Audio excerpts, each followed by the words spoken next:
a ser un punto importante en el desarrollo de las decisiones judiciales y las acciones judiciales que tengan ustedes como magistrados, jueces o fiscales y asistentes en el Poder Judicial y Ministerio Público. Sin más preámbulo, y le cedo la palabra, siempre agradecido, doctor Rioja, por la asistencia y la participación y el cúmulo de contenidos académicos que usted tiene. Le damos la bienvenida a su casa, la Academia de la Magistratura. Doctor, muy bienvenido y buenas noches. Muchas gracias, Manuel, y a todos los colegas que nos acompañen. En realidad, lo que pretendemos hoy es intercambiar ideas en relación a un tema que consideramos de suma importancia en relación a lo que es el desarrollo de la ciencia y la tecnología en el mundo. El sistema de justicia en el Perú, en los últimos tiempos, ha tratado en lo posible de, digamos, aproximarse por lo menos a una etapa inicial en lo que conocemos de las llamadas mesas de parte electrónicas, de otras actividades que tienen, por ejemplo, como el expediente electrónico. Sin embargo, hay un tema que ha quedado un poco al margen de lo que es la consideración desde el derecho en relación a regular el desarrollo de la tecnología. Recordemos que el contexto de informático tiene su desarrollo muy dinámico, tanto es así que ustedes pueden, y son testigos en todo caso, de que la tecnología, por ejemplo, en equipos de teléfonos, tenemos que cada 3 o 6 meses están cambiando de versión y quedan siendo desechados, es decir, es una tecnología descartable. Sin embargo, ¿dónde está el problema para el derecho? El problema para el derecho es que este escenario robótico es un gran repositorio de información que nos puede ser lesivo en algún momento en relación a nuestras diversas actividades, llámese sociales, profesionales o, por supuesto, hasta familiares. ¿Qué debemos empezar por entender como derechos fundamentales? Creo que ustedes todos son conscientes de que la denominación de estos gira en torno a lo que es la existencia de la persona humana, es decir, son inherentes al ser humano. Sin embargo, en nuestro país tenemos una situación bastante singular. El Tribunal Constitucional, mediante una sentencia, ha declarado que también las mascotas tienen derechos fundamentales, así como también las personas jurídicas. De hecho, vamos a hablar sobre la primera parte, o el primer enunciado, la persona humana, al margen de la posesión de cómo quieran vivir. Nuestro objetivo es el ser humano como especie. En relación a ello, colegas, deben ustedes quizá haber advertido de que en el escenario del derecho comparado se nos ha reconocido dos derechos fundamentales de los tres ya existentes que no se han incorporado en el derecho positivo. Y nos referimos puntualmente a lo que es el derecho al acceso al agua de consumo humano, que es un derecho fundamental para todas las legislaciones.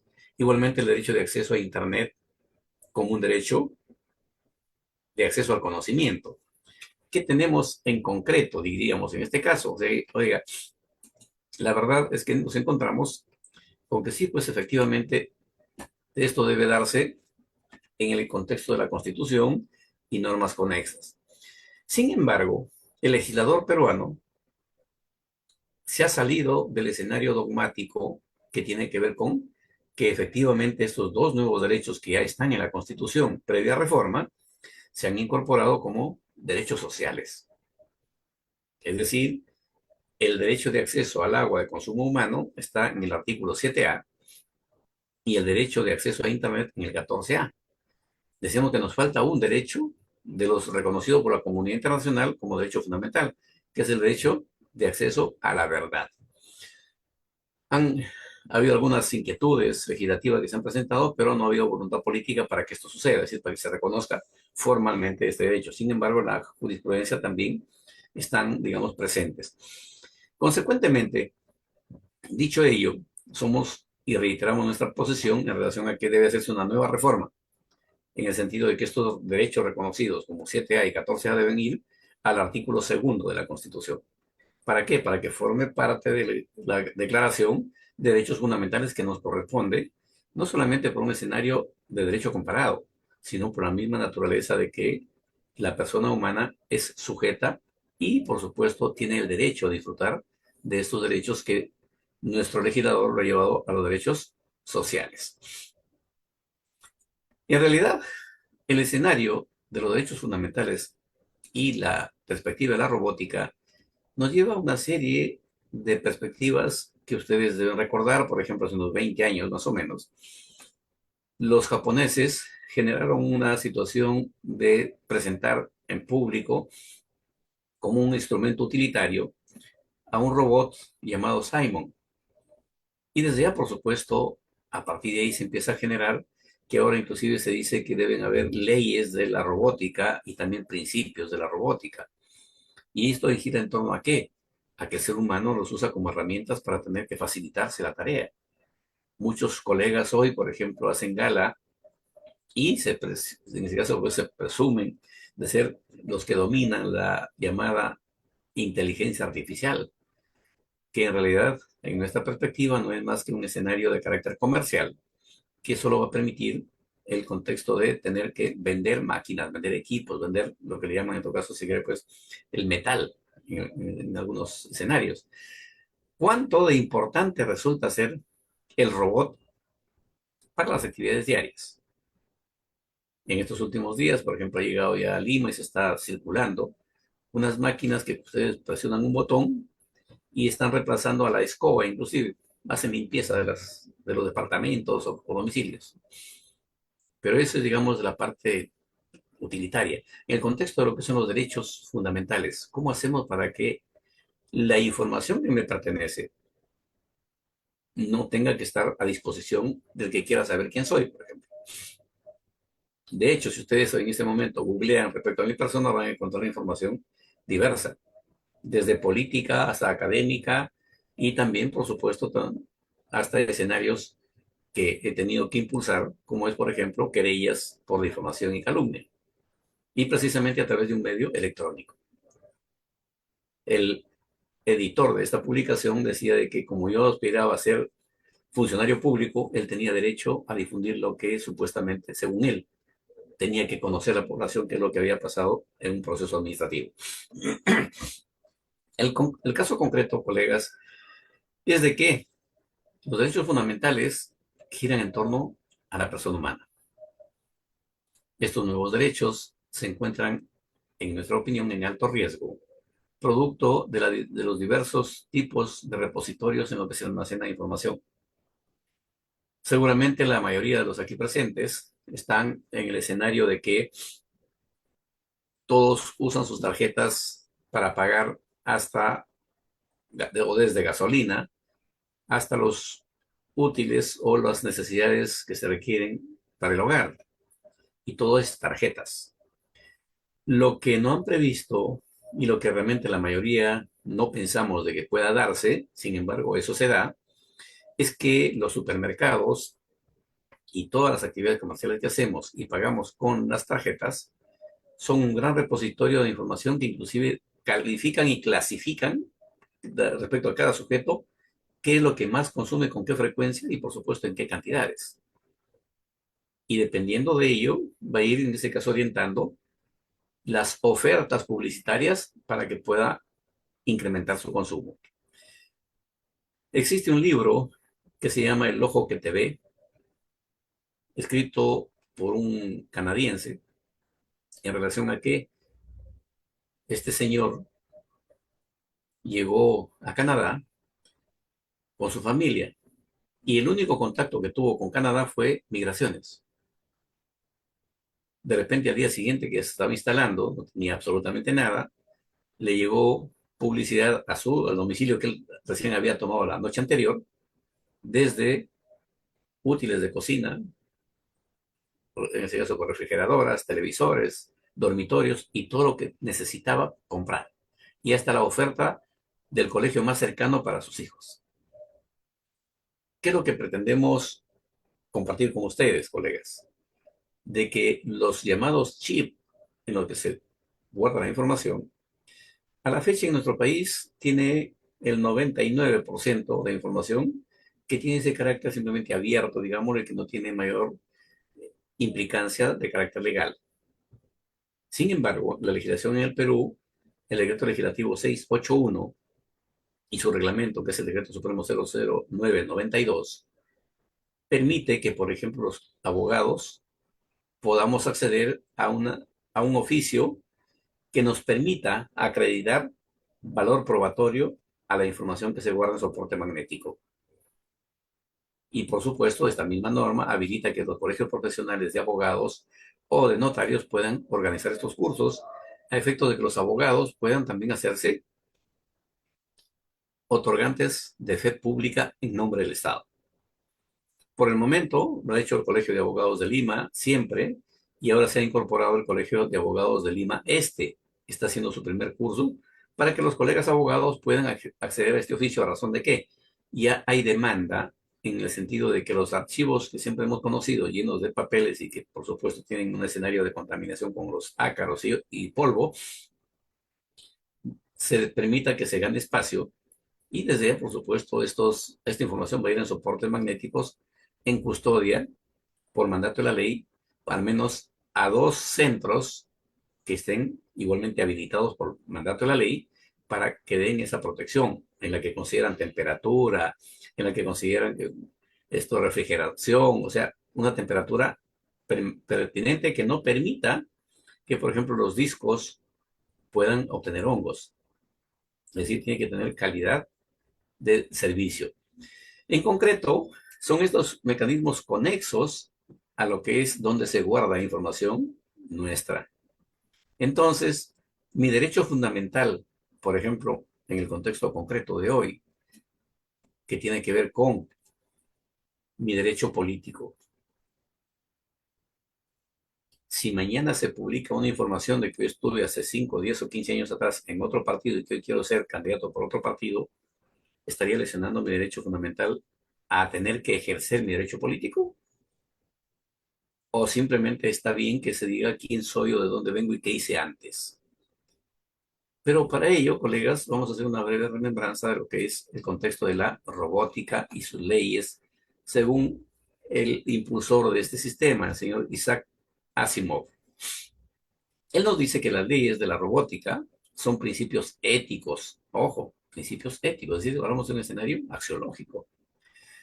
Y como tal, necesita directrices que rijan el comportamiento de los robots y su interacción con los seres humanos.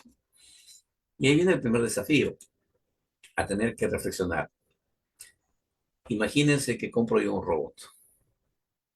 Y el robot, con los datos que tenemos aquí en esta plataforma, lo instruyo para que me diga quién son cada uno de ustedes y qué están haciendo. Y el robot me va a facilitar la información, con el solo hecho de repente conectarlo o darle un acceso. Pero para eso, ¿qué robot tengo que tener? Un robot que cumpla esas tareas. No es que el robot es inteligente, que lo he preparado, por decirles en este caso, para que haga el registro de asistencia del personal de la oficina y le voy a pedir que me haga un informe jurídico. No es así. Tanto es así que en este caso un colega me acaba de enviar ahora, mientras hemos estado en la presentación, un link.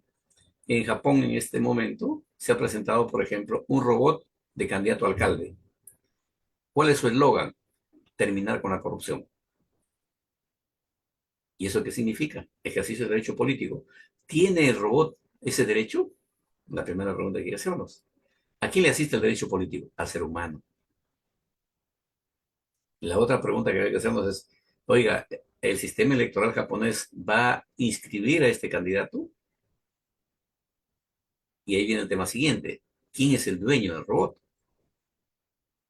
¿Y quién asumiría la responsabilidad de lo que haga o deje de hacer el robot? ¿El que compró el robot y lo pone a disposición de la comunidad para que sea el alcalde? ¿El que construyó el robot y lo vendió? ¿O es responsable del robot? Y por supuesto, ahí empiezan teorías diversas. Dicen, a ver, ¿qué es el robot? ¿Es sujeto de derechos u objeto de derechos? Y de hecho, nos encontramos con que hay una serie de cuestionamientos al respecto, en la que Asimov dice, por ejemplo, de que se ha hecho popular este escenario de los robots, tanto es así que inclusive ahora, basado precisamente en los robots, se pueden usar como herramientas que permiten hasta en este caso, armar maquinarias. Las computadoras lo implementan, en este caso lo ensamblan los robots, los autos lo ensamblan los robots. Y en nuestro país, colegas, tenemos un escenario interesante de que no debemos perderlo de vista. Yo les sugiero que presten interés al contexto que tenemos en Chancay. El gobierno y los políticos que al parecer no conocen, no tienen conciencia de lo que es realmente la presencia del gobierno chino en el Perú, con el puerto, pregonan de que es una inversión saludable para el país y que por supuesto será y va a generar empleo. Lo que ellos no han tomado en cuenta es que estas instalaciones de servicios portuarios, el 99% son manipulados por robots. Y es ahí donde nos encontramos con que las consecuencias que genera la presencia del gobierno chino en Shanghái, cuánta incidencia tendrá en el cambio de conducta de los peruanos. Que ojo, tampoco está solo China. No sé si ustedes conocen, pero igual si alguien nos puede ayudar desde Piura o Tumbes, si hubiera alguien en la sala, en el sentido de que cuán avanzada está la construcción de la base de la NASA de los Estados Unidos en Talara. Es decir, como diríamos pues en todo caso en silencio, tenemos dos potencias del mundo dentro del Perú y ambas traen el escenario tecnológico para operar con robots. El punto de impulso, si se quiere, para los procesos judiciales, y que es en todo caso competencia funcional de ustedes, cómo usar el robot.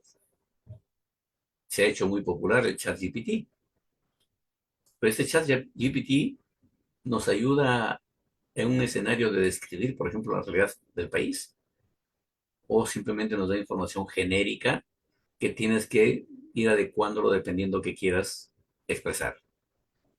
En concreto, ¿es una herramienta utilitaria o de repente más bien es una herramienta que más bien nos genera confusión? El señor Asimov escribió un libro que se llama Yo Robot en 1942 y dice que las leyes de la robótica son las siguientes. La ley número uno: un robot no hará daño a un ser humano, ni por inacción permitirá que un ser humano sufra daño. Es decir, ni siquiera sin funcionar. Esta ley establece que la primera y principal prioridad de un robot es evitar causar daño a los seres humanos. Incluye no solo acciones deliberadas, sino también la omisión de acciones que permitirían que ocurra un daño. En concreto, un robot no puede ser programado para ser negligente, que tenga que poner en peligro la integridad de la persona humana. Como una segunda regla, una segunda ley, en todo caso, que dice el señor Asimov, considera que la ley de la robótica gira en torno a que un robot obedecerá las órdenes dadas por los seres humanos, excepto si tales órdenes entrarán en conflicto con la primera ley, es decir, causarían daño a la persona humana. Y esto aquí los convoco a reflexionar sobre lo siguiente. Al menos de la vida cotidiana que tenemos y de la curiosidad un poco de investigar qué sucede, ¿consideran ustedes qué tipo de delito o cómo podemos calificar el delito siguiente? Imaginemos a una persona que no nos cae bien en buena cuenta y resulta que nos enteramos que está hospitalizada y desde ya pues está en UCI y alguien diligente, un hacker por ejemplo, se va con una tablet o una laptop, ubica el piso, la cama y simplemente bloquea el suministro de medicamentos para que este paciente pueda recuperarse. ¿Quién comete el delito? ¿La laptop o la tablet? ¿El sujeto que ejecutó la suspensión la suspensión de suministro de medicamentos o quién compró ese servicio. ¿Estará violando derechos fundamentales de la persona esa acción? ¿O es simplemente una situación, digamos, circunstancial que se dio y acertó, digamos? Consecuentemente, colegas, el tema implica que los robots debemos asumir que podemos llevar al concepto de que podría ser una especie de mascota, ¿no? Que simplemente van a obedecer al ser humano. Pero en ese contexto de las mascotas, también hay mascotas que causan daño a la persona humana. Un perro, por ejemplo, podría agredir al amo que lo cuida, inclusive que hasta la de comer. ¿Por qué no podría incurrir en error el robot? Son algunas inquietudes que se los dejo como provocación para repensar si que efectivamente las máquinas que nos han vendido el cuento de que son inteligentes. Ustedes ahora, por ejemplo, si piden o nos llaman de las clínicas cuando tenemos una cita, me dice, hola, buenos días, Jorge Rioja, lo llamo de la clínica X. Si usted va a confirmar su cita, marque el uno. Si quiere que lo atienda la operadora, marque 2 y nos va dando instrucciones. O del mismo servicio de telefonía. Entonces yo le digo, no tengo internet. Como no me entiende, ¿no? O ya no tiene respuesta para esa interrogante, inmediatamente el robot que me dice, le paso con un asesor. Pregunto, ¿se acabó la inteligencia?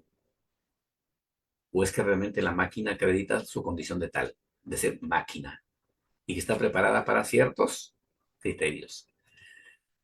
Tal vez recuerdan ustedes igualmente en el sistema financiero lo que tuvimos en los cajeros automáticos.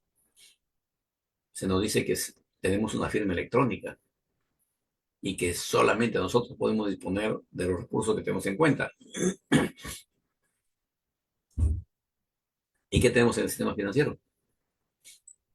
Que en algún momento de este escenario nos encontramos que efectivamente insertaba la tarjeta, marcaba su código de acceso y esta decía buenos días. Hacías tu operación, sacabas tu comprobante de la operación y antes de que saque la tarjeta decía gracias, vuelve pronto. ¿Era un robot o alguien que estaba detrás de la máquina sentadito para saludarnos? Los mismos cajeros automáticos, la sistematización que tienen de códigos y claves, ¿es un robot o no es un robot? ¿O es que el cajero es inteligente también? Colegas, el tema es que esas máquinas están diseñadas precisamente para dar ese tipo de servicios. Por ejemplo, yo al cajero no le puedo pedir que me venda 1 kilo de arroz, ¿no? Porque no tiene para dar eso. Sin embargo, en los supermercados de países como Estados Unidos, por ejemplo, por el año 2010 habían, por decirles, en cada supermercado un promedio de 2 a 3 personas por cada caja. A efecto de que, pues lo que tenemos hoy acá en Lima, en Wong, es que 2 o 3 cajeros que van pasando los productos para poder pagarnos. El año 2012 tuve la oportunidad de volver y encontré que había un cajero para una fila de 20 máquinas. ¿Y por qué? Porque las cajas que hacían la cobranza de los productos que vendía el supermercado estaba catalogado con, en este caso, pues las famosas barras, código de barras, de tal manera que ustedes simplemente pasaban o ponían un, un- una máquina que era complementaria y te decía, por decirle, ¿no? Piña de Colombia, café de Perú y todo el producto que lleva plátano de Ecuador y así sucesivamente. Al final, tu cuenta es tanto. Y el 99% de actividades económicas en Estados Unidos son tarjetas. Ya no está el trabajador que te acompañaba antes y te decía, inclusive les dice, este plátano no es orgánico o este producto, por si es el cilantro, viene de Nicaragua. Los frijoles, y así sucesivamente, va detallando los productos que está consumiendo. Y ese repositorio de datos que captura la caja, ¿a dónde creen que va? A la data del supermercado para ver qué tiene más demanda de los productos y poder proveer más el mercado de esos productos. En nuestro caso, colegas, en el sistema de justicia, ¿qué tipo de delitos son los más recurrentes? ¿Con qué frecuencia se dan? Y conversaba en días pasados con unos colegas de un curso que están llevando también en la academia, respecto a lo que es, por ejemplo, la etapa intermedia. ¿Cuánto nos puede ser útil la robótica? Por supuesto, orientada por el ser humano para efectos de que permita sistematizar todos los medios probatorios y acreditar para que el fiscal haga su pretensión postulatoria y el juez simplemente verifique y de trámite. Miren lo que hemos tenido estos últimos días. Ya está pasando hasta desapercibido, nos estamos olvidando. En el caso Cócteles, ¿cuántos años de investigación tienen? Y no se ha podido iniciar el juicio. A ello agrego lo siguiente, que nuestro sistema de justicia, en ese contexto, por ejemplo, de la robótica, soy de opinión que deberían usarlo en su máxima expresión. Ojo, como una herramienta facilitadora de acceso a la información. ¿A qué me refiero? El sistema de justicia no puede estar divorciado de lo que es la seguridad de Estado. El sistema de justicia es una de las herramientas coercitivas para mantener el statu quo. Y como tal, debe hacer uso de todas las herramientas que el gobierno usa para mantener ese statu quo. ¿Me refiero a qué? No solamente al sistema financiero, sino al sistema de inteligencia, las interceptaciones telefónicas, la SUNAT, y desde ya, por supuesto, hacer que la inteligencia artificial o el robot procese la información y nos facilite la data que necesitamos para acreditar los medios probatorios que nos faltan. Solo para, como reflexión, colegas, pregunto, si en Brasil todos las delaciones premiadas han sido ya declaradas nulas y fueron la base del soporte para iniciar los procesos de Odebrecht en el Perú, pregunto, ¿habrá sentencia? De hecho, los acuerdos políticos que se conoce que el señor Lula hizo con el señor Odebrecht, es que está bien que acepte, porque habían incurrido en corrupción, que acepte la sentencia con la condición de que él iba a volver a ser presidente. ¿Y a condición de qué? Como el presidente de Brasil es el que nombra la Corte Suprema, hoy tenemos que producto de eso la Corte Suprema está diciendo que todas las delaciones que fueron en contra de Odebrecht y como tal encarcelaron a la Lula son nulas, fueron inventadas. ¿Nosotros tendremos algún sancionado por ese tipo de delitos? ¿O será otra pérdida de tiempo similar a la que se ha tenido, por ejemplo, hasta hoy? Colegas, ¿por qué no usar esta tecnología para beneficio del país y que efectivamente sea ejemplar? Y cuando digo así ejemplar, ¿a qué me refiero?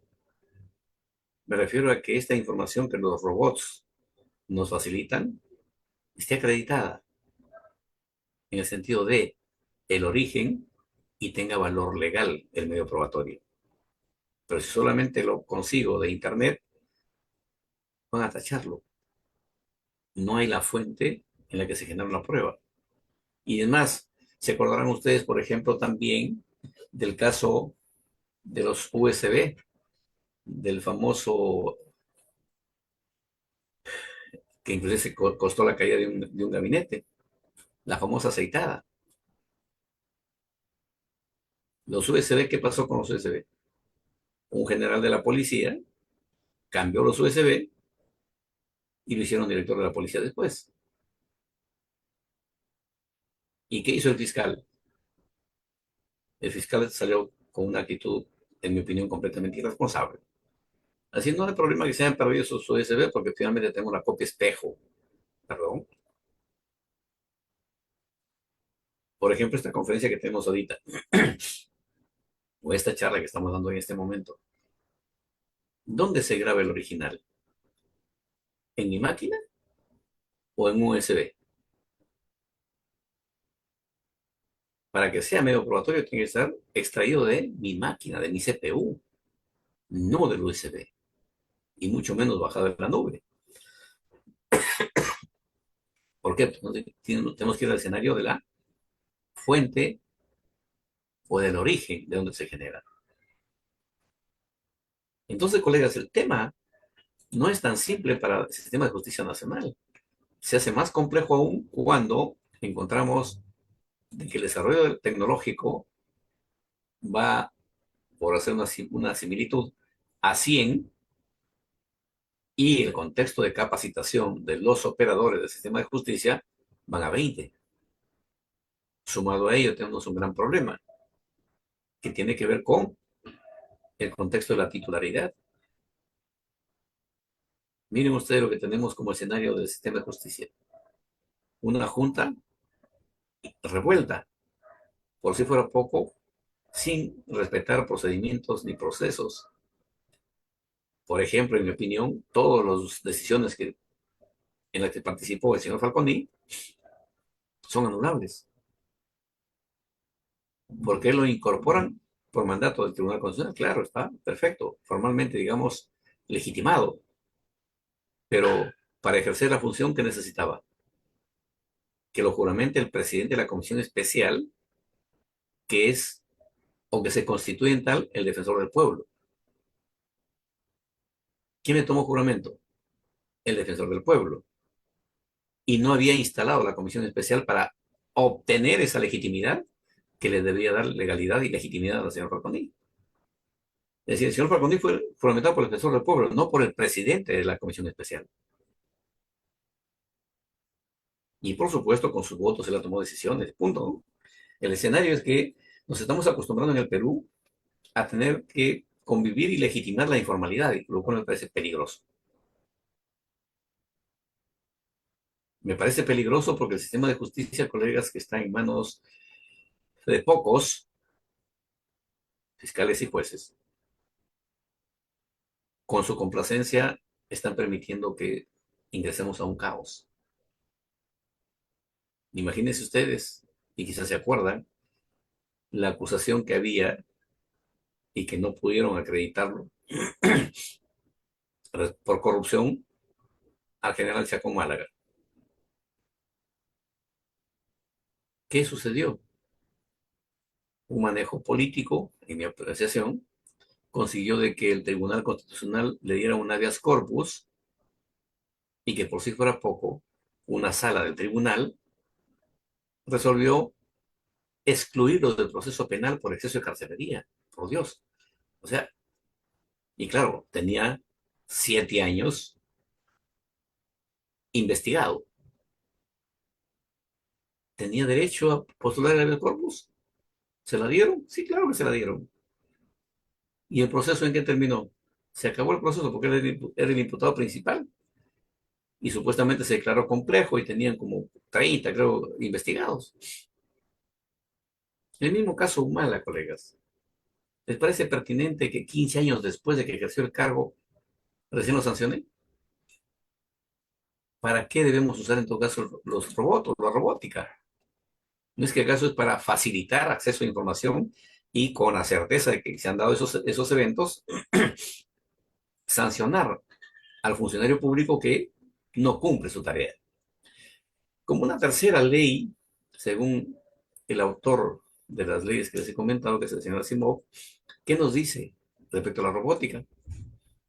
Un robot protegerá su propia existencia, siempre y cuando dicha protección no entre en conflicto ni con la primera ni con la segunda ley. Esta tercera ley establece que un robot debe preservar su propia existencia, pero solo si al hacerlo no infringe la primera o la segunda ley. En concreto, un robot no puede sacrificar a un ser humano para salvarse a sí mismo, a menos que haya una orden humana que le indique hacerlo. En concreto, ¿para qué sirven las leyes propuestas, en todo caso, como una gran declaración, porque no tiene legislación que reconozca como tales? Me refiero desde una perspectiva de negocio, se dan estas declaraciones con la pretensión de que la sociedad un poco se inserte en el tema y, digamos, respete el contexto. ¿Cuál debe ser el deber ser de estas leyes? Que debe promover el contexto ético en la inteligencia artificial. Y el punto es, ¿qué es la inteligencia artificial? ¿Existe para empezar? Es decir, una máquina que lo organizo. No soy experto en sistemas, mucho menos en desarrollo de software, mucho menos en la construcción de hardware, pero lo organizo. Y desde ya lo pongo en venta. Algo de servir. Y de repente vamos a un escenario de siniestro. Tienen toda su información guardada ya, como lo tenemos la mayoría de los CPUs, y no tenemos casi nunca un soporte de respaldo. Vamos que se incendia y se quemó la máquina, con disco duro incluido. No va a pasar lo que pasa algo similar a cuando se caen los aviones, ¿no? Dice la caja negra, vamos a ver qué dice. Y se queda en ese mensaje, que la mayoría de veces, o que es curioso en todo caso, ¿no? La caja negra resulta que es de color naranja, para que lo puedan ubicar con diversos tipos de tecnología. Pero lo llaman la caja negra y es de color naranja. ¿Cuántas veces han tenido ustedes o recuerdan que ha sido, por ejemplo, expuesta la información de la caja negra de un avión porque se cayó o porque fue el accidente? Que yo recuerde, nunca. Igual, los sistemas de organización de los aviones son robots, los motores de los vehículos, solo que tienen que darle el encendido. Entonces, una máquina que garantice la integridad de la persona humana, ¿cuál debería ser? Una que tenga inteligencia artificial. Veía en días pasados, ya se ha inventado un robot que en los restaurantes, por ejemplo, a los discapacitados de brazos les dan de comer. Se acercan a la mesa, cogen cucharas, cubiertos y les ponen la comida en la boca. Quisieran tener uno en su casa, ustedes seguro. ¿Cuál es la incidencia respecto al derecho? Porque esa persona discapacitada deberían estar, se supone, por solidaridad de los parientes. Pero no, quizá le compren su robot para que inclusive lo paseen. ¿Y qué pasa si sufre un accidente la persona que está a cargo del robot? ¿Quién asumiría la responsabilidad? ¿El que lo compró o el robot? Sería sujeto de sanción. ¿Mm? Colegas, aquí vamos a entrar en un tema que tiene que ver con los derechos fundamentales de mayor relevancia. Por ejemplo, el derecho a la información. Ojo, la robótica se aplica en todas las actividades humanas. Si ustedes piensan en un buque, está la robótica. En un avión está la robótica. En un tanque está la robótica. En un submarino está la robótica. Pero alguien nos hemos preguntado, por ejemplo, diga, si esto falla, ¿quién lo resuelve? ¿El derecho? ¿Quién asume la responsabilidad? ¿El que vendió? ¿O es responsable el que compró a partir de que ya es propietario? Es un escenario que no está definido, colegas. Es como si vamos al derecho a la intimidad, por ejemplo. ¿Aceptarían ustedes que un dron vean qué hace en sus casas desde la ventana? Y que es más, si gira, ve sus jardines y todo, y va filmando y va enviando información al que lo está manejando, porque es el nuevo desafío de este tiempo, los drones. ¿Tendrán alguna colisión con los sistemas de inteligencia los drones? ¿O los sistemas de inteligencia estarán usando drones para tomar información?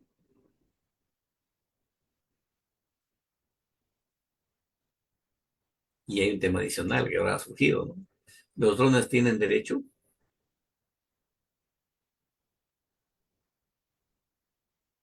Y claro, hay gente que postula que hasta tiene principios los drones, ¿no? En cuanto a dar o prestar el servicio.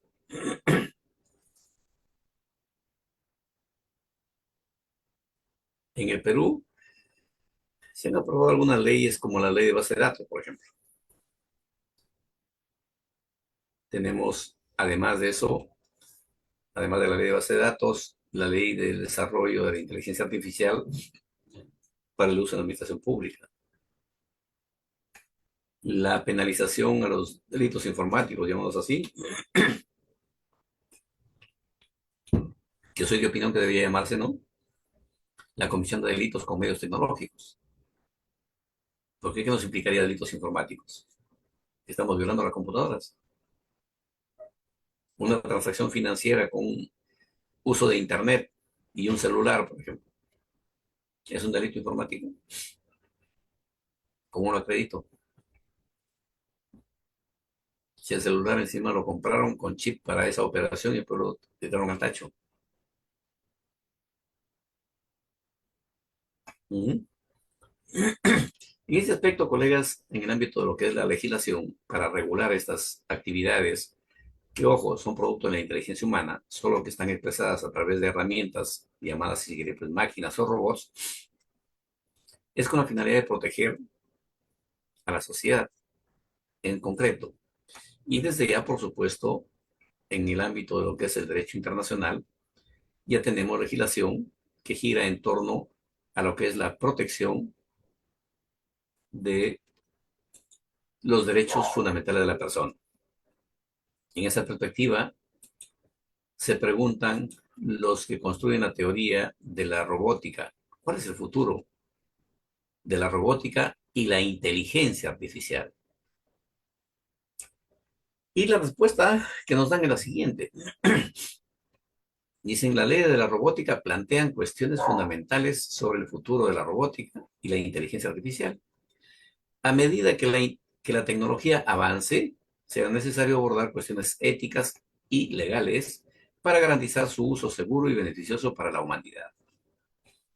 En la actualidad, la robótica, con las leyes que propuso Asimov, tienen un correlato de desarrollo a lo que es la llamada ciencia ficción. Su influencia está reflejada en la ética de la robótica y la inteligencia artificial.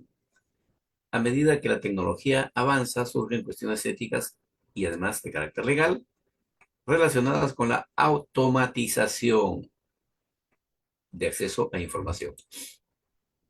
Por ejemplo, tenemos que lo que decía hace un momento, ¿no? El ensamblaje de maquinaria y lo orientan a lo que sería la automatización industrial, la robótica en la atención médica.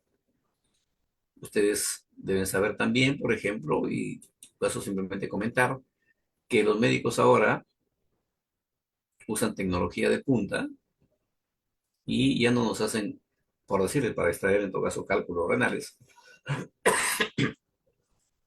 ya no hay el bisturí y abrir parte del cuerpo para tener que extraer los cálculos renales. Ahora con el procedimiento de la litotricia que le denominan, simplemente con láser extinguen los cálculos. Y en el ámbito de lo que es, imaginemos, operaciones de hernias, tampoco hacen cortes si no usan las vías de acceso como el ombligo, por ejemplo. Y con máquinas que son las que supuestamente menos invasivas hacen el tratamiento. Y ahí en ese aspecto sí los convoco igualmente a que reflexionen. A ver, la que mayor precisión genera en cuanto a data, la resonancia magnética, ¿cierto? esa información que da la resonancia magnética ya se queda en la máquina del que da el servicio. Y voy a ir en un disco probablemente al médico. El médico tiene un consultorio en una clínica. ¿A quién le pertenece la información? ¿Al de la máquina que hizo la resonancia? ¿Al paciente? ¿Al médico? ¿O al dueño de la clínica? Le comento que hay un gran debate sobre eso. Aún no hay acuerdo que sepa. Porque se empieza a construir las siguientes teorías, ¿no? El paciente dice, esa información no se puede publicar porque me pertenece. Y yo no quiero que sepan que tengo un mal desconocido y que lo usen como modelo para ver con qué se cura. El médico dice, no, yo lo descubrí, es mi descubrimiento, mi investigación científica y necesito que esto trascienda y para ver qué remedio encontramos. El de la máquina dice, un momentito, si yo no hubiese hecho esa toma, no, nadie supiera que este señor tenía ese problema de salud. Y el dueño de la clínica dice, un momentito, no, esa información solo me pertenece a mí. Porque si no tendría la clínica, no tendría el consultorio, no hay ni médico ni paciente y tampoco se quiere el requisito. No habría la resonancia. ¿Quién es el responsable de administrar esa información? ¿Mm?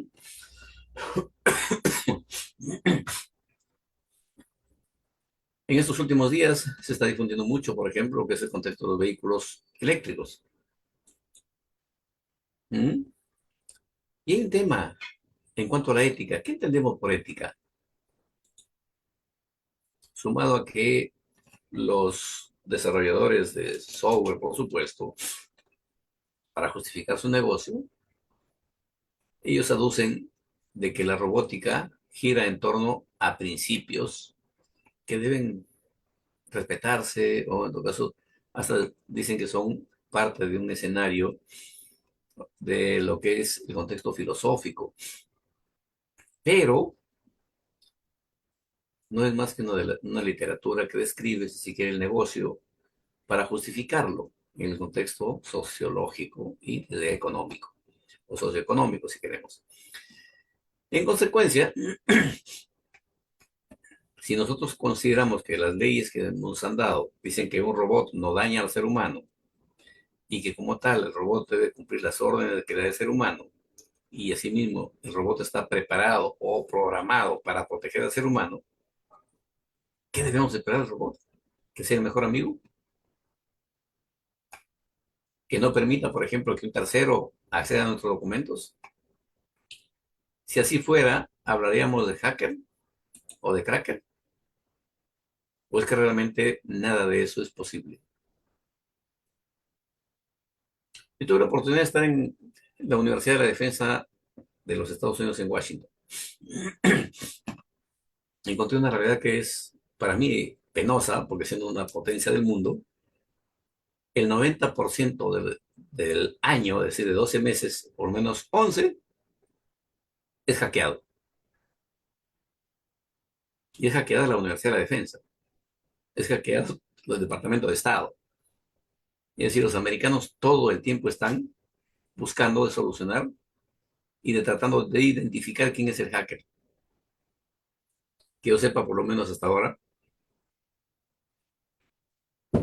no se ha hecho público, porque además de eso pues, cuentan ellos con una serie de interesados respecto a qué información tienen, ¿no? Empezando por Rusia, Alemania, China, el mismo Corea del Norte, quizás dicen el mismo Cuba. Es decir, toda la información del Departamento de Estado que tienen está, digamos, siempre están al acecho de esa información. En consecuencia, asistí a un curso y lo único que nos dieron fue una laptop sin acceso a ningún tipo de dispositivo. No podías llevar USB, no podías poner disco, solamente era para que lo conectes y accedes a Internet y nada más. Y preguntamos por qué eso, porque decían que una vez un estudiante accedió desde esa laptop a toda la información que tenía la Universidad de la Defensa. Esta universidad, por supuesto, tiene diversos institutos que trabajan diversos temas y siempre están en actividades académicas con tecnología. En el ámbito que nos conlleva, por ejemplo, lo que es la tecnología, ¿qué derechos son los que afectan a los drones en este caso? Los drones igualmente son robots, solo que con una facultad adicional, ¿no? Que pueden desplazarse en el aire, es decir, los pueden hacer volar. Se dice que los derechos que afectan a los robots son el derecho a la privacidad, la libertad de reunión y de protesta, y también incluye seguridad física. ¿Y por qué no? No hay regulación normativa para que esto tenga un correlato de administración, por ejemplo, y se haga responsable quién es el que compró el robot. Es decir, al no haber legislación, no hay autorización y como tal no hay consentimiento para que se use. Además de que, bueno, los robots por su tamaño tienen límites en cuanto a lo que es el recojo de datos. Perdón. Sin embargo, son muy dinámicos y en pequeños espacios pueden tomarse un descanso si se quiere. El punto es, ¿qué sanciones se aplican o deberían aplicarse al dueño del robot, al que construyó el robot o al que usó el robot cuando hay violación de derechos humanos, derechos fundamentales? Desde ya hay una serie de propuestas que en verdad se considera, por ejemplo, en el ámbito de lo que es el uso de drones vinculado a la privacidad, gira en torno a lo que es la libertad de información, seguridad y privacidad. Pero esto desde ya conlleva el desarrollo no solamente de tecnología y ponerlo al servicio de quienes pagan o compran esa tecnología, sino que además, desde el punto de vista del derecho a la información, tanto los periodistas como los medios que difunden información, digamos que son los que exigen que les permitan hacer uso de estas máquinas o de estos equipos. ¿Y qué es lo que está pasando? La Unión Europea, por ejemplo, ya ha aprobado legislación que regula el uso de esta tecnología. Han pasado por una serie de eventos, y desde ya, pues, reuniones, acuerdos. Al final, se han puesto de acuerdo en que deben haber una norma con un marco referencial que sí permita, por ejemplo, que los robots o los drones, en este caso, que use el periodismo para obtener imágenes donde es difícil acceder físicamente al periodista, o también de las manifestaciones sociales, en este caso llámese huelgas, o de una catástrofe natural, o de un conflicto bélico, sí le estaría permitido. Desde ya está en cuestión el contexto de lo que son las protestas sociales, ya que, si bien es verdad, el robot recoge información, el tratamiento que le da el periodista o la casa editora va a depender mucho de qué quiera publicar. Y es ahí donde se da el famoso escenario este de la autocensura. Y no porque el robot lo censure, sino porque quien va a publicar lo que no lo perjudica. Y como no le perjudica, entonces eso sí, hay opción a publicarse. Yo recuerdo mucho, por los años 80, mi primera profesión es comunicador social, trabajaba para un medio de Lima. Me contrataron por 6 meses y hubo un incendio en el centro de Lima. Estaba en la sección locales y me dijeron, Rioja, vaya a cubrir esa información. No necesita pasaje porque está cerca. Me fui caminando, vi el evento, hice la información tal cual había constatado. Por decirle, fue a las 3 de la tarde y a las 6 viene el editor, me dice, y dice, ¿quién ha hecho esta nota? Dice en Rioja. Y viene y me dice, ¿usted no sabe que esta propiedad es del grupo? Lo quedo mirando y le digo, ¿yo cómo podía saberlo? Yo no cito los directorios. Y a como estaba hecha la información que yo había, en este caso escrito, le generaba un perjuicio a la empresa, al diario. ¿Y dónde estaba el perjuicio que le generaba? No podía cobrar el seguro. En cambio, ellos hicieron una información completamente cambiada a la que yo hice, se publicó al día siguiente y eso les dio lugar a cobrar el seguro por el siniestro que se dio, que en este caso fue un incendio, en un piso de un edificio donde ellos tenían parte de sus propiedades.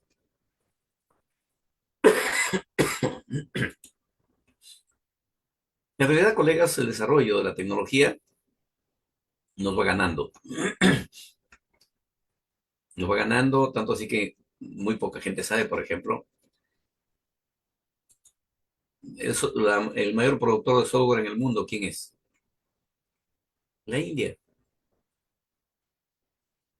Ya lo pasó a China, lo pasó a Estados Unidos. O sea, la India es el mayor productor de software. Y como tal, aquí, por ejemplo, me han llegado ofertas, qué es lo que quiero o qué es lo que quisiera. Me ofrecen dar el servicio de venta de robots e inteligencia artificial. Me refiero a lo siguiente, miren. Lo tenía.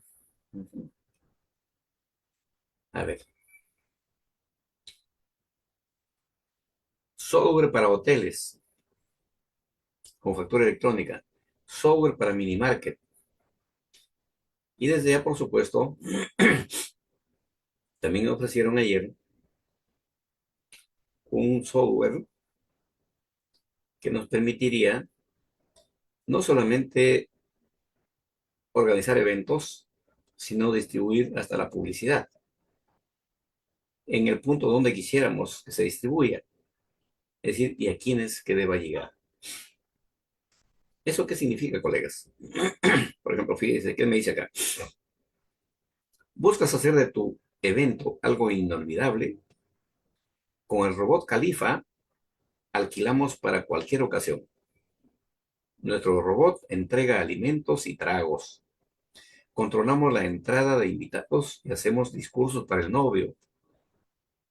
Además, entregamos papeles publicitarios en cualquier lugar que asignes. Todo con ayuda de inteligencia artificial que nuestro robot viene integrado. Y si necesitas un toque extra, Robot Califa te lleva alimentos, toallas al cuarto del hotel desde el check-in. Haz que tu celebración sea única con nosotros. Bueno, y dejan un teléfono. Colegas, ¿qué significa eso para el Perú? Que todo se está tecnificando y las actividades funcionales de las instituciones públicas se están quedando. No sé si aquí los colegas que trabajan en el Poder Judicial, por ejemplo, y se lo dejo igualmente como una cuestión para reflexionar, colegas, si les parece, comentan y si no, no hay ningún problema. Durante la pandemia se permitió, por ejemplo, de que todas las pretensiones se vayan postulando por mesa de partes electrónica. Pregunto, en el sistema de justicia, por mandato de la ley, ¿quién es el encargado de darle valor legal a la información que recibe? ¿El secretario? ¿El juez? ¿El de mesa de partes? Porque, ojo, cuando ya va a un escenario de la llamada, si quiere, pues, digitalización, el contenido que va en archivo, eso se llama microforma. Y ese microforma, según la ley, para que tenga valor legal, tiene que tener intervención de un abogado fedatario. Si no, simplemente, meramente informativa. Y se supone que en el sistema de justicia el juez va a resolver con certeza, a mérito de los medios probatorios originales que tengan. Después sacaron una norma diciendo que tienen que llevar los originales de manera posterior. Considero yo que ese sistema que se habilitó, si bien es verdad, digamos, desintoxicó un poco el ámbito social, pero creo que no contribuye mucho a lo que es el sistema de justicia. ¿Necesitamos legislación en el Perú para que esto se regule? ¿O nos basta con saber de que, por ejemplo, sobre esos temas, fíjense lo que tenemos en el mundo, en el ámbito de lo que es Estados Unidos y Europa? Estados Unidos, por ejemplo, consideraron de que las normas establecidas por entidades de referencia en políticas de telecomunicaciones relacionadas con avances tecnológicos se ven bajo la siguiente manera. Los consejos lanzados en el 2016 por la National Telecommunication a través de documentos Voluntary Best y Transparencia, la normativa operó y calificó, entró en vigor en el año 2016. Han merecido consideración las medidas adoptadas al respecto en California en el año 2015, en tanto que condicionan el trabajo de los periodistas a la hora de marcar pautas para proteger la privacidad frente a los drones. En Europa, implementaron aquellas disposiciones que son de cumplimiento para los diferentes países, formando parte de un marco legislativo común, sin entrar a considerar medidas de carácter local. Así, han considerado el dictamen sobre la privacidad y la protección de datos en relación con la utilización de aviones no tripulados. También la resolución sobre el uso seguro de los sistemas de aeronaves pilotadas de forma remota. El dictamen de regulación respecto a la operación de unidades motorizadas automatizadas, emitido por la Agencia Europea de Seguridad Aérea. También han dado el reglamento relativo a la protección de las personas físicas en lo que respecta al tratamiento de datos personales y a la libre circulación de estos. El reglamento sobre normas comunes en el ámbito de la aviación civil, el reglamento relativo a las normas de los procedimientos aplicables al uso de aeronaves no tripuladas. Y hay un detalle interesante como es el que se refiere, por ejemplo, a los códigos de conducta. Dice que han analizado las medidas adoptadas al respecto por la propuesta de la asociación que tuvo que ver con este desarrollo normativo. Entonces, a partir de esta legislación, tenemos que tratar de identificar, por ejemplo, las similitudes y diferencias entre estas disposiciones.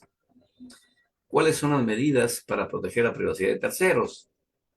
¿Se trata de medidas de obligado cumplimiento o digamos solo sugerencias? ¿Habrá excepciones cuando se trata de un robot o de un dron? ¿Tendrán el mismo tipo de legislación o el mismo tratamiento? ¿Los profesionales serán los responsables por el uso impertinente del robot?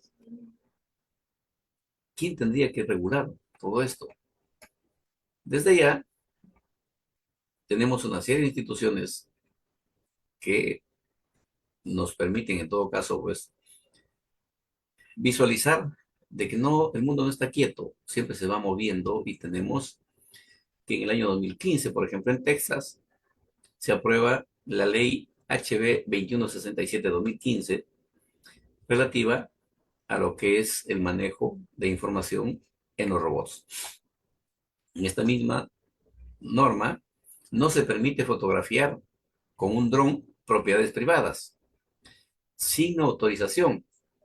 Si bien se consideran 21 supuestos en los que es lícito capturar imágenes utilizadas por dron, entre lo contemplado en dichos supuestos, destaca que se permite capturar imágenes con drones que se utilizan para ciertas profesiones. Si bien ninguna persona puede ser identificable en las imágenes capturadas. Y ahí, amigos, apareció en China como una propuesta novedosa y que entiendo, por ejemplo, ahora en varias oficinas o dependencias públicas de Perú se está haciendo. La captura de, digamos, la asistencia o registro de asistencia mediante el iris del ojo o el rostro. Los chinos inventaron un software que permitía identificar a los delincuentes que estaban buscados por el sistema de justicia, que estaban reportados, por supuesto, y aparecían con su foto y lo capturaban en aeropuertos o puertos o terrapuertos cuando pretendían salirse de la jurisdicción. Pero ¿qué sucede con los demás usuarios? Porque, ojo, no seleccionaba solamente a los buscados, sino a todos los que ingresábamos al aeropuerto, ingresamos a los aeropuertos en este caso.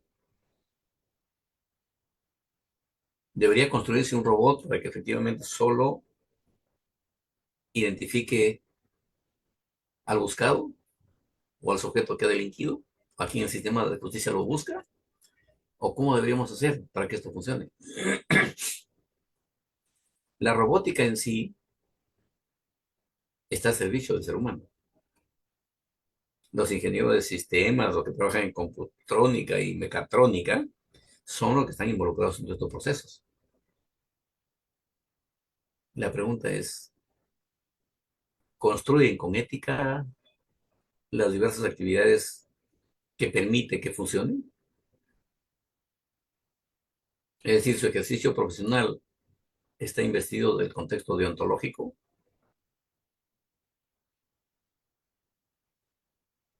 O podemos instruir, por ejemplo, a un robot, compramos el robot y lo instruimos para que vaya a un cajero automático que nos consiga recursos financieros, ¿no? Estamos ordenando y el robot va a salir a la calle y se va, porque está instruido para hacer esa actividad. Y además, digitan mejor que nosotros, porque todo está cargado en la memoria del robot, a lo que llaman hoy inteligencia artificial. ¿Qué más nos traerá la robótica? Que son los desafíos que tiene.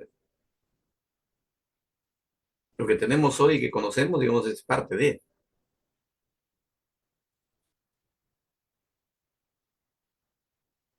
Por los años 90 se publicó una película que decían ciencia ficción y que se trataba, por ejemplo, de un parque de depósito de robots, pero se expresó en algún momento de ese parque que era de desechos robots. Por ejemplo, un robot se puso de pie y advirtió que le faltaba un brazo, el brazo izquierdo. Buscó entre los que estaban almacenados junto con él, consiguió el brazo izquierdo y se lo colocó y salió a seguir circulando. ¿Podrá ser cierto? Estamos hablando de hace 40 años, ¿no? O 30, ¿no? Por lo menos, 35 años. Es decir, la robótica ya llegó a ese nivel y la robótica será responsable, por ejemplo, de los ensayos nucleares. La robótica será responsable de lo que es el lanzamiento de cohetes que ahora Estados Unidos quiere hacerlo desde Talara. ¿Hasta dónde puede llevarnos la robótica? ¿Qué regulación legal debería tener? Y efectivamente, soy de opinión que a la robótica no se le tiene que dar códigos de ética, porque la máquina no entiende de eso. Quienes tienen que estar instruidos y desde ya comprometidos con el contexto deontológico y axiológico son los seres humanos que producto de su inteligencia desarrollan toda esa capacidad de herramientas que nos permita hacer más fáciles la toma de decisiones. En concreto, tenemos un desafío mayúsculo, ¿no? ¿Qué nos falta para meternos en ese mundo? ¿Dónde se aprende eso? Porque nosotros, ¿qué hacemos cuando tenemos un teléfono nuevo?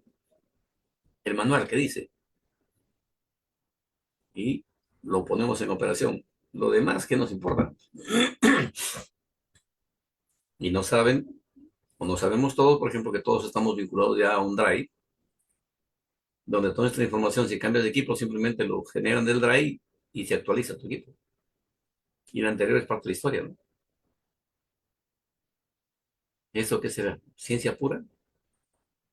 ¿O es respuesta de la robótica que está preparada para acumular esa información? Quizá en nuestro país, colegas, el tema más crítico es que este sistema de este sistema robótico, de la robótica, por cuánto tiempo garantiza el soporte continente de información, por ejemplo, respecto a lo que son delitos.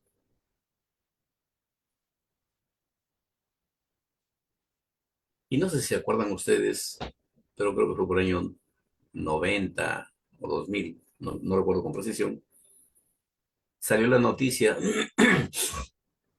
de que del Poder Judicial se robaron el disco duro de la central de condenas.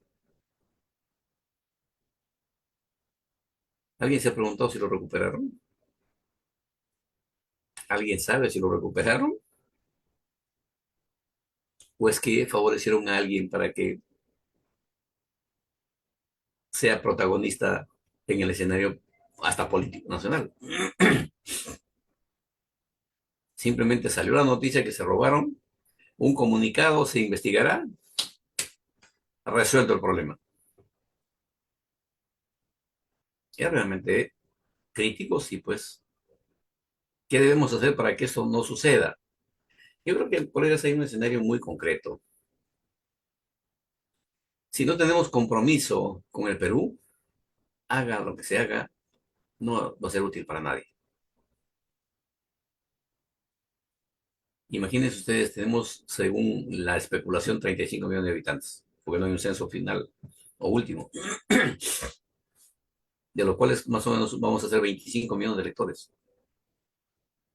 Históricamente en nuestro país el derecho fundamental, que es el derecho político, lo ejercemos dos tercios, históricamente. Un tercio no vota. ¿Cuántos no van a votar este próximo proceso electoral? Más o menos 8 millones. ¿Con cuántos votos se elige el presidente de la República? A veces con 4 o con 5. Es decir, si conseguimos que esos 8 millones voten, se tiene ganada la elección. Pero digamos que ese no es el tema. El problema, ¿cuál es? De que en este momento en el Perú, de los 35 millones de habitantes, tenemos un gran porcentaje de analfabetos digitales, llamados así. O para que no se vea feo que digan que eres analfabeto, te dicen, por mejor, formas parte de la brecha digital. Y sumado a ello, el Perú tenía un gran proyecto, la red dorsal, llamada así, que implicaba interconectar a todo el Perú y que todas las instituciones públicas tengan acceso a Internet gratis. Colega, lo penoso es que el Perú ha cumplido con cancelar el contrato y la contratista no ha terminado con ejecutar la obra. Pero en nuestro país tenemos ese gran problema, que la autoridad cancela el trabajo aunque no se haga. Y tenemos de referencias muchas. Acá en Lima nomás, en la avenida Arenales, junto a lo que es el hospital llamado del empleado, el Rebagliati, hay un edificio que tiene como 30 pisos, hace como 40 años se construyó y no se termina hasta hoy. ¿Hay algún responsable? No, nadie. Están en juicio. Hasta los procesados mueren, pero el juicio sigue. Yo creo que ese tipo de convivencia tenemos que cambiarla, colegas. Por ejemplo, soy de opinión que un caso de corrupción máximo debe durar 3 años, como exceso, como sanción ejemplar para que efectivamente las nuevas generaciones no vean de que este sujeto no solamente roba, se aprovechó del cargo y por si fuera poco, como decía, el caso Mala, 30 o 15 años de investigación o 16 años de investigación para que lo sentencien 15 años. En conclusión, los derechos fundamentales vinculados al desarrollo de tecnología, estimados colegas, primero que nada es un gran desafío el tener que construir y producir derecho para garantizar de que los robots y los drones, que son otros robots simplemente en otra presentación, los que produzcan esos equipos sean corresponsables del uso que le tengan que dar quienes los adquieren. Porque de otro modo vamos a llegar a un escenario de información, de difusión masiva de todos y que finalmente no sabemos con quién estamos, porque hay otro problema adicional. Colegas, no he encontrado en los últimos 50 años tratando de averiguar desde el Ministerio de Educación y todo lo que es ejecutivo, judicial, legislativo, un solo enunciado de política pública nacional que diga qué sociedad queremos. Consecuentemente, el sistema educativo que tenemos es simplemente para pasar el día, no para formar la sociedad que aspiramos a tener en el futuro. ¿Y cuál debe ser esa sociedad que queremos esperar en el futuro? Ese es el punto. Todos nuestros políticos simplemente divagan en discursos fáciles y ahí terminamos. Debemos proyectarnos a construir una sociedad del futuro en un contexto de igualdad con integridad. De otro modo, el Perú que tenemos, a como vamos, creo que en los próximos 50 años perderemos, si no igual de repente hasta más territorio del que hemos perdido, 730.000 kilómetros de territorio. Implica de que la garantía de la soberanía territorial está en juego. Y los robots podrían ser grandes aliados para vigilar la frontera y no tener, por ejemplo, el último evento de Santa Rosa en Loreto. Lo dejo ahí, colegas, y si hay alguna inquietud, con mucho gusto para poder conversar con quienes tengan interés. Muchas gracias, Manuel, y gracias a todos por su asistencia. Gracias, doctor Rioja. Realmente la problemática, o en todo caso, no tanto problemática, sino el desafío del uso de la robótica va a ser importante en el futuro cercano, porque creo que la tecnología está avanzando a pasos agigantados, ¿no? Exponencialmente, últimamente nosotros nos enteramos de que el ChatGPT 5 ya está en boga. Imagínense cómo serán los demás equipos tecnológicos y robóticos en esta oportunidad. Invitamos a los participantes a formular preguntas. Mientras tanto, doctor, tengo un par de preguntas acá Mucho gusto. vinculadas al tema, si me permite. Aquí. Por ejemplo, ¿cuál, ¿cuál serían las consecuencias de la robótica con el derecho fundamental del trabajo? ¿Cómo operaría a futuro? La consecuencia inmediata es desempleo. Y sobre ese tema se está construyendo la teoría siguiente. El robot debe ser beneficiario de que le paguen el seguro social para que pueda ser reparado en algún momento de repente. Es decir, el robot que nos va a reemplazar debe tener derechos similares. Han llegado a llamarlo inclusive que es un humanoide, Mm, porque supuestamente nos está imitando. Y de hecho, de plano, la OIT de los años 70 postuló una teoría que es la que se ha aplicado ahora en la pandemia. Y que es más, hasta usamos de mala forma el propio lenguaje que debería integrarnos volviendo a distancia. Por ejemplo, esta conferencia que tenemos hoy decimos virtual. ¿Qué es virtual? Del concepto semántico. Otros dicen remoto. ¿Qué implica remoto? En el futuro, algún día. Pero tenemos hasta decretos del Ejecutivo que dice trabajo remoto. ¿Qué implica que te quedas en tu casa? Bueno, pues empecemos por socializar si quiere el lenguaje que nos integre. Esta conferencia que estamos hoy, por ejemplo, para mí es una conferencia en tiempo real, en vivo, si quieren, para más precisión. No es, o en todo caso, a distancia, en vivo, si quieren. No es virtual. Yo no soy una estampita ni un robot que he dejado aquí para que haga mis veces. Manuel tampoco. Y los participantes aquí, igual, cada uno está presente con su existencia.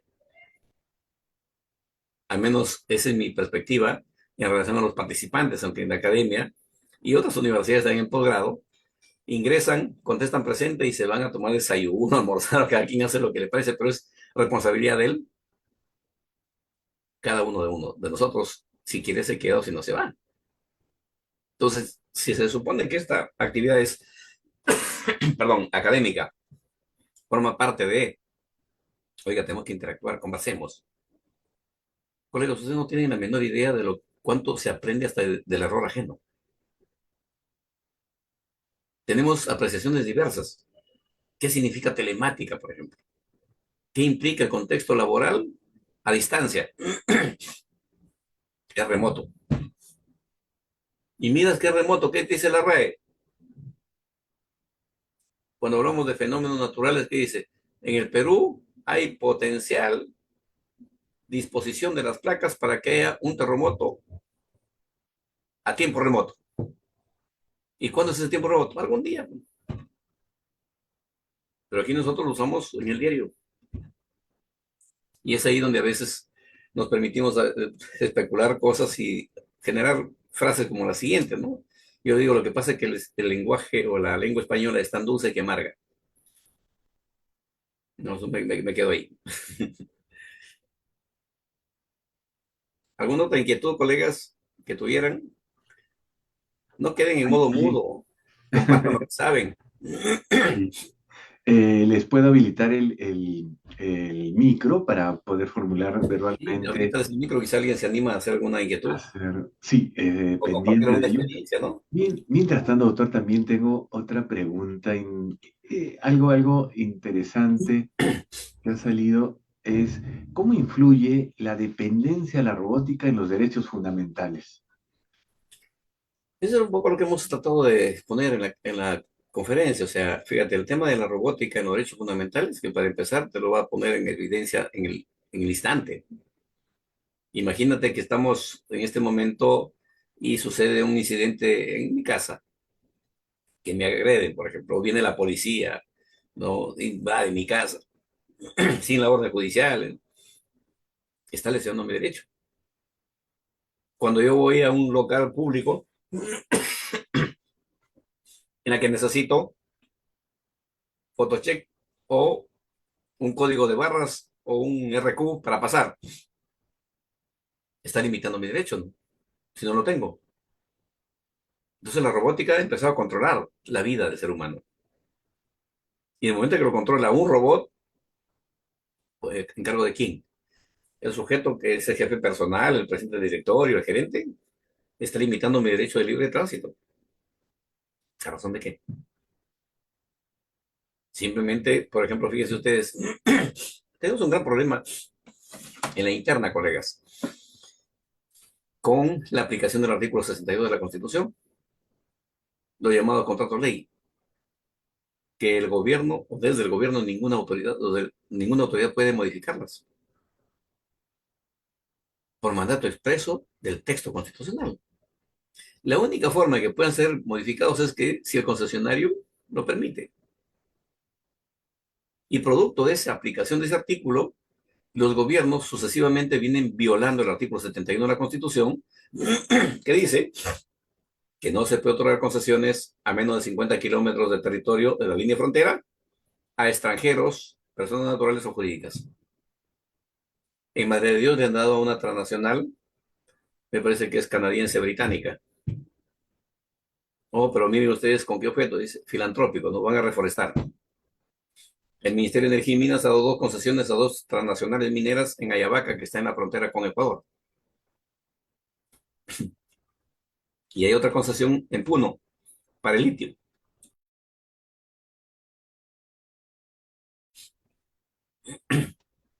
¿Quién defiende el Estado? Construimos un robot para que proteste por nosotros. Ante todos estos desmanes que hacen los gobiernos de manera sucesiva, no es solamente este último. Creo yo que ahí, por ejemplo, el sistema de justicia tiene que alzar la voz. Por ejemplo, fíjense, en el contexto de la aplicación de normas, todo lo que están vinculados a lo que llevan proceso de corrupción o contra la corrupción, asumo que deben estar hoy preocupados. con todas las modificaciones que se han dado,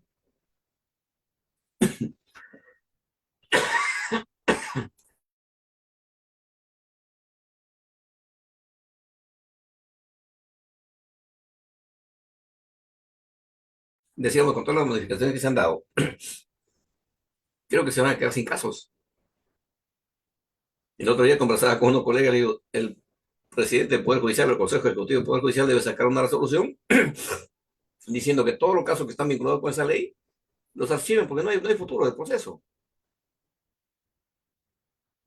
Y si no hay futuro del proceso, ¿qué objeto tienen que haya salas nacionales? ¿Sabes? Y estamos en tanta informalidad, colegas. Fíjense, se habla de equilibrio de poderes, ¿cierto? Ejecutivo, legislativo, judicial. Oiga, ¿quién debe juzgar al presidente de la República? Al fiscal de la Nación lo acusa, sí, pues. Y en la Corte Suprema, ¿quién? Un juez supremo titular. ¿Quién lo hace ahora? Un juez supremo provisional. ¿Estaría calificado para ello? No, es que el Consejo, ¿y qué jerarquía de norma tiene el acuerdo del Consejo? ¿Está por encima de la ley? No, pues. Sumado a ello, la ley orgánica del PJ que dice 20 jueces supremos titulares. ¿Y esa ley de cuándo es? Hace 20 o 30 años. Han sido tan irresponsables que no han podido presentar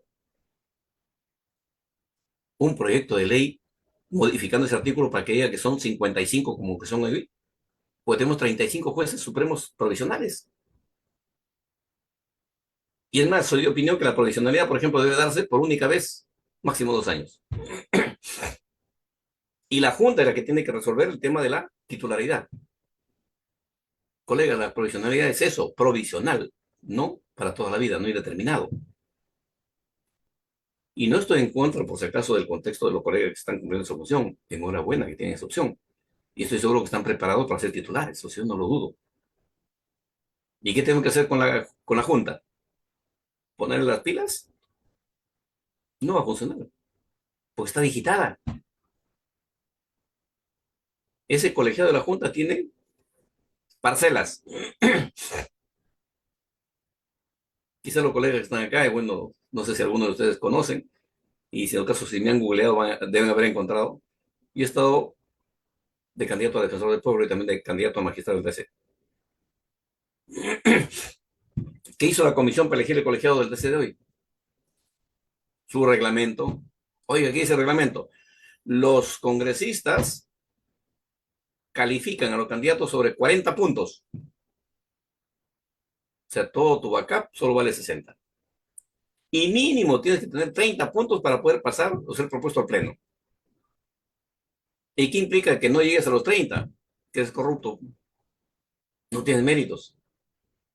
Entonces yo soy corrupto para el sistema porque yo llegué a 25, 28 puntos en lo del tribunal. ¿Por qué? Porque siendo 9 los integrantes necesitas que los 9 te pongan 30. Te ponen 8, 30 y uno te pone 29, ya no llegas. ¿Por qué? Lo promedian entre los 9. Sumado a ello, luego me propusieron para ser defensor del pueblo. Y he sido el primero que fue baloteado, en todo caso, en el último proceso. ¿Y por qué? Porque habían hecho un acuerdo político para que el candidato que proponía Perú Libre sea el elegido. Yo no era candidato a Perú Libre. Y por más que tenía pues diferencias sustantivas con mi colega que hoy es defensor, nunca iba a ser elegido. Y les comparto una inquietud hoy, ¿no? Llegó un momento en que le dijeron, doctor, usted no lo podemos elegir. Nosotros necesitamos a alguien que esté como nosotros para ayudarnos. Así de simple. Lo dejo ahí, colega. Mejor otra crónica hacemos en otro momento. Gracias, doctor. La verdad que la política, lamentablemente en el Perú está mal usada, está muy maltratada, como debiera ser la política. Y una última pregunta, doctor. ¿Existiría un derecho al Internet? Sí, lo que les decía, que se incorporó como 14A. El derecho fundamental de acceso a Internet. Está como 14A, de Naciones Unidas lo declaró hace mucho tiempo. Y el derecho, en este caso el constituido, haciendo uso de la facultad constituyente que le da el 206, ha hecho la Correcto. reforma de la Constitución y lo ha incorporado, pero como un derecho social, no como un derecho fundamental. Ya. ¿Y cuál es la diferencia entre derecho fundamental y derecho social? En este caso es interesantísimo. Si es un derecho fundamental, el gobierno tiene la obligación de facilitarte herramientas para que accedas a ese servicio. Pero si es un derecho social, o pagas o no tienes el derecho. Así de simple. Correcto. Doctor, muy agradecidos todos los participantes, también la academia. La verdad que este tema da para más. Reiterándole el agradecimiento por esta conferencia. Esperemos tenerlo en una próxima oportunidad. Y a nivel administrativo, decirles a los discentes que tienen tiempo hasta las 8 de la noche para hacer la marcación de salida con el derecho a tener la certificación correspondiente. Nuevamente reiterarle, doctor Rioja, su tiempo, sus conocimientos y nuevamente esperemos tenerlo en su casa, en la Academia de la Magistratura. Muchas gracias, Manuel, y mi saludo a todos los colegas que nos han acompañado y encantado de desearles éxitos en su actividad profesional y funcional, por supuesto. Hagámoslo por el Perú. Buenas noches. Buenas noches a todos. Hasta una próxima oportunidad.